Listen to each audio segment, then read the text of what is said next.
Thank you so much, Jacqueline. We've got a really good setup for lake effect today. We had it yesterday. It continues today and likely into the next couple of days. In fact, we could still see some lake effect, although the winds will be switching direction for tomorrow, more from the west-southwest as opposed to more of a northwesterly direction, as we can see from our wind barbs here. That's why these zones from Parry Sound through Barrie and even Owen Sound are really at risk of seeing some decent snowfall. If you're up towards Saugeen Shores, there is a bullet here, which again, Jacqueline was mentioning the fetch. See that long line of open water on Lake Huron? So that area may end up with a lot of snowfall. Back toward Collingwood, Stayner, great news here for Blue Mountain, some fresh natural snow on the way.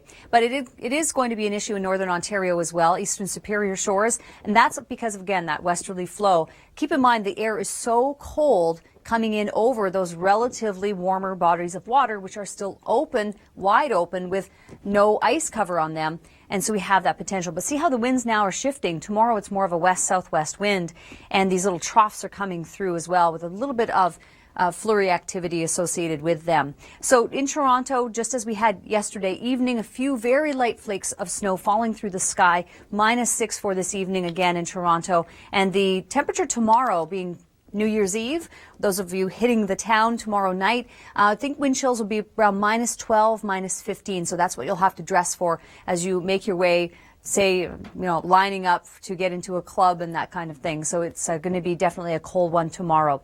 A look ahead for Sunday. This is when the next big low pressure system moves in. This is going to be an interesting scenario because we could possibly be dealing with rain and snow.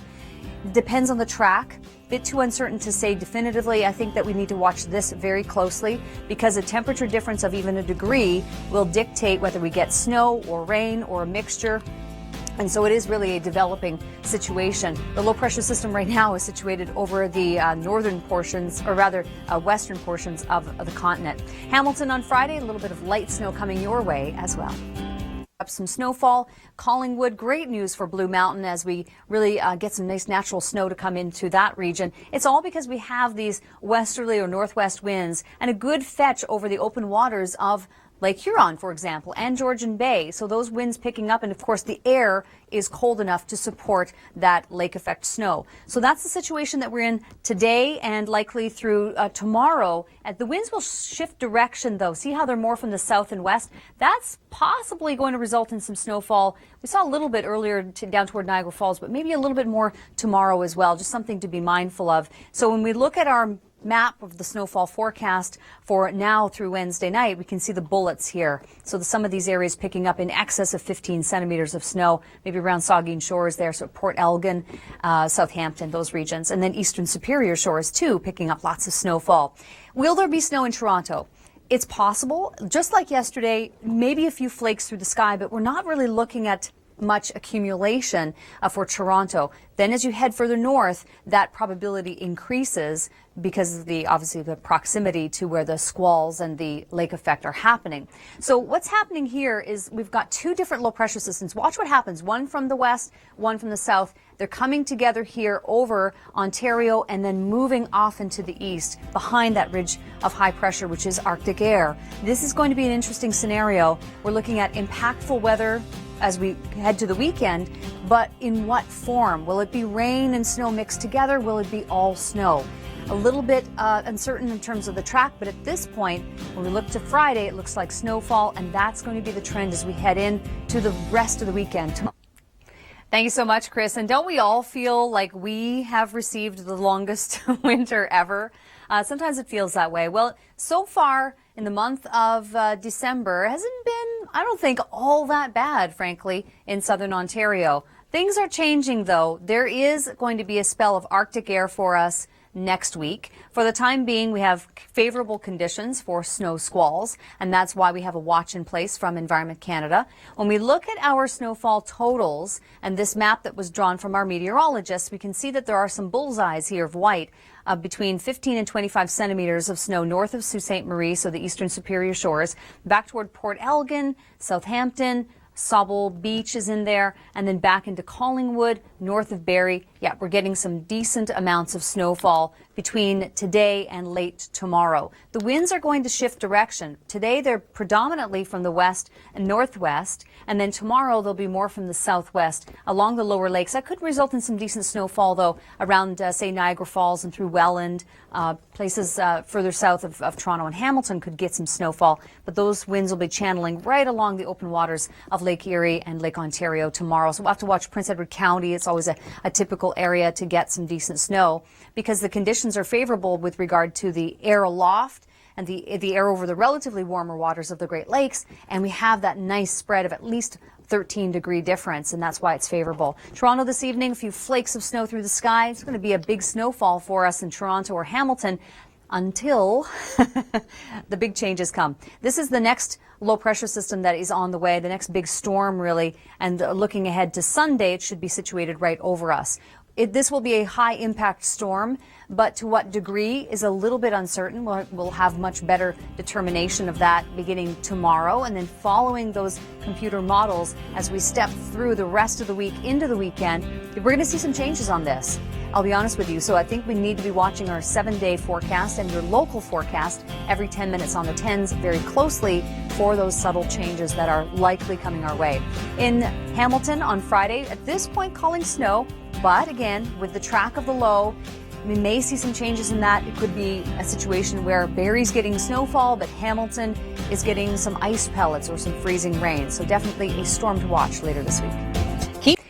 Thank you very much, Chrissy. Right now, we are under a snow squall watch in southern Ontario. Environment Canada releasing this to say that there are favorable conditions for near zero visibility at times in these white zones. Now, it doesn't take long. If you're in Toronto and you're headed north on the 400, you get to Newmarket, King City, and all of a sudden, boom, you're in a snow squall.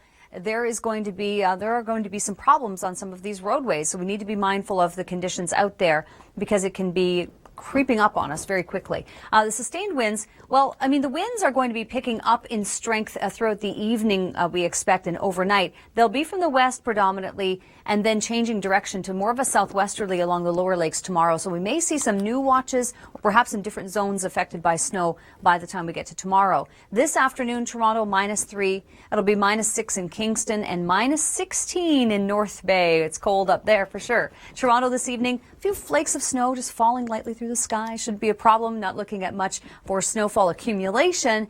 But you head north and then you run into 15 to 25 centimeters of snow locally between now and late tomorrow, Wednesday night being New Year's Eve, of course. So if you're up into toward Parry Sound, you're having a house party and you're all snuggled up inside, it's fine. It's no problem. But you definitely don't want to be driving in those conditions. And for Toronto tomorrow, of course, being New Year's Eve, we've got wind chills in the -mid-teens. Sheryl and Jacqueline with you from the Weather Network, and we have some developing stories. We want to get you up to date on really what's going on with regard to the weather. The Arctic air, big story across the entire country. Yeah, and North America, really, we could say, right? Because this is going to affect people that are heading out of Florida and say, wait a minute, where's this warm air I'm supposed to be getting into? It's going to be dipping down far south. As a result, snow squalls get going again for Ontario. Yeah, absolutely. And we also have, of course, New Year's Eve tomorrow. So planning for the new year. Thursday being the first day of 2015, and we might have a really stormy first weekend of 2015 coming up. We'll have details on that. So maybe you're headed to Las Vegas for some sunshine, some poolside New Year's Eve celebrations.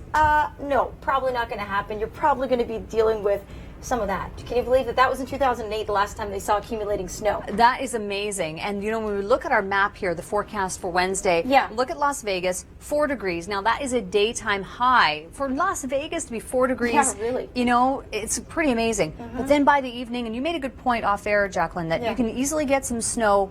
Temperatures are 2 and 3 degrees. So by the time things start to cool off on, you know, tomorrow evening, as people are lining up in the clubs and that kind of thing, they're going to be running into some snow. And they should make sure they wear a warm coat. And you're right, a snowflake, it's all about how it, you know, sustains itself, whether it's going to melt. So even at 3 degrees, it can still fall as a wet flake. Here, we'll have no trouble keeping snowflakes as almost ice crystals. They'll be so frozen and so little of them, because sometimes it can actually be too cold to snow. We're going to see that in the long-range forecast. Well, look at all the cold air. We can start getting into these purples. Looking at our legend here, these are the -30s. So this cold air is going to definitely be impacting eastern portions of the country, not to mention that there are 2 low pressure systems coming in for later in the week that will be a high impact storm for the east. Wind chills this evening. Look at this. We're still stuck into the nearly minus 30 in Regina by later today. I have a girlfriend that just sent me a text from Regina, and she's doing a little bit of baking. She got a new KitchenAid mixer. Right. Good idea. Stay indoors and do some baking because it's too cold to go out there. Stuart Terrace looking at an Arctic outflow warning. Of course, that's the same Arctic high that's been bringing that cold air to the west coast. Yeah, and we also have just here, you can barely see it here, but this is an extreme cold warning for Yoho, Kootenay Parks region of BC. Now we start on the eastern prairies here with a look at these are continuing actually from yesterday, but the extreme cold warning, this used to be called wind chill, but now it's called extreme cold and then blizzard conditions in far northern Manitoba. So here's the thing that stands out to me. Boy, is winter back with a vengeance. We got spoiled with the warm pattern early December. It's back, ready for it. And western shores of Newfoundland seeing some sea effect snow, and then up toward the north in Labrador, extreme cold warning. And by the way, the threshold for that is you have to be at minus 45 up there to get that issued. Wow. Yeah. Well, Gaspé has been getting snow the last couple of days, so there's enhancement. The Gulf of St. Lawrence obviously contributing to that, and big time snow for western Newfoundland. That's nothing really out of the ordinary. We've been seeing that periodically throughout this season. That's right. But again, Ontario, snow squall watches are in place in the north and for the south. This will cause problematic driving, and at times you could be running into near zero visibility in a very short amount of time. Be safe out there.